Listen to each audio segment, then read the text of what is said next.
Yang berhormat Dungun. Mulakan dulu Jelutong 3 minit saja. Ya, Timbalan Speaker, sebelum saya memulakan perbahasan, memandangkan ini adalah hari yang terakhir kita akan bersidang untuk sesi pembentangan belanjawan kali ini.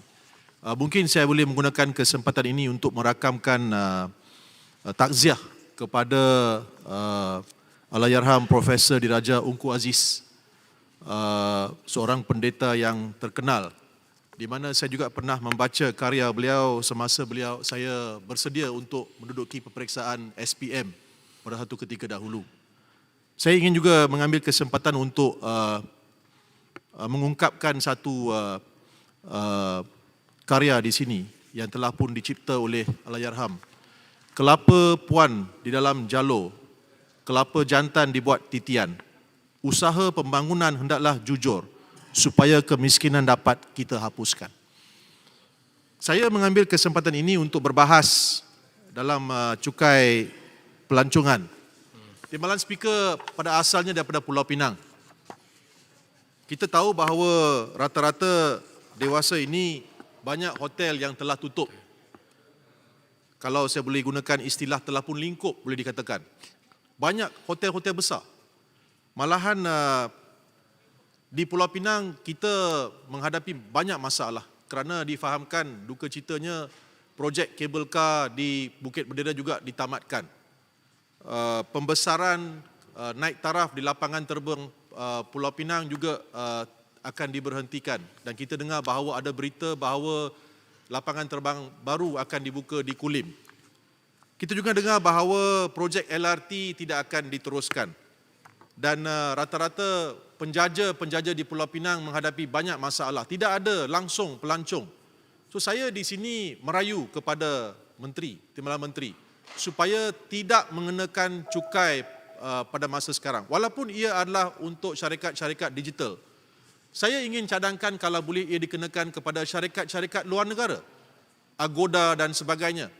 Tetapi kepada servis provider digital di tanah air kita yang berkecimpung membuka kepada perniagaan sekarang, memandangkan kita juga mengalu-alukan supaya semua urusan-urusan dibuat melalui talian, bukan ke diri, supaya kita dapat membendung wabak COVID. Jangan lagi mengenakan cukai pelancongan.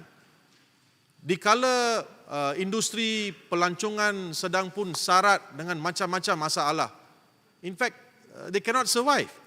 Apakah rasionalnya kita mengenakan cukai pada masa sekarang? Rakyat di luar sana, terutamanya yang terlibat dalam industri pelancongan, pemandu bas, pengusaha-pengusaha hotel, pemandu teksi, penarik beca, semua mereka ini bergantung kepada pelancong-pelancong. Pulau Pinang merupakan destinasi pelancong. So saya di sini, Tuan Speaker, mohon beberapa minit lagi, kalau boleh saya merayu supaya kita memberhentikan, tidak mengenakan. Semua cukai-cukai lain saya tidak berbahas. Saya telah serahkan kepada yang berhormat lain. Tapi cukai pelancongan, bukan saja di Pulau Pinang, di Melaka, Malaysia dikenal dengan banyak tarikan. So apakah rasionalnya kita mengenakan cukai pelancongan bila tidak ada pelancong langsung? Dan industri pelancongan baru sahaja mula hidup semula. Kita lihat, saya gembira kerana kemarin Menteri Pertahanan telah mengumumkan bahawa beberapa sektor akan dibuka semula. Pada masa sekarang, rakyat kita sedang berdepan dengan macam-macam masalah. So mungkin tempahan-tempahan sudah mula datang ke tanah air kita. Hotel-hotel akan mula ditempah semula. Bukan saja di Pulau Pinang, di Kuala Lumpur, di Kelantan umpamanya. Banyak tempat-tempat tarikan, di Terengganu, di Melaka umpamanya, di Johor. So, saya di sini merayu supaya Menteri dapat pertimbangkan semula. Kalaupun kita ingin mengenakan cukai kepada digital provider, jangan kenakannya ke atas syarikat-syarikat tempatan. Saya merayu supaya ianya dikenakan kepada syarikat-syarikat di luar negara. Itu pun bukannya ke atas rakyat Malaysia yang membuat tempahan, tetapi ke atas syarikat-syarikat digital provider di luar negara yang datang bertapak di sini, berniaga di sini. Kerana kalau kita asyik mengenakan cukai pelancongan, cukai ke atas itu dan ini, saya rasa kita membebankan rakyat, Timbalan Speaker. Dan saya berterima kasih di atas kesempatan diberikan. Cuma rayuan saya adalah supaya kita pertimbangkan semula perkara ini, Tuan Speaker. Terima kasih Terima di kasih, atas kesempatan Yang ini.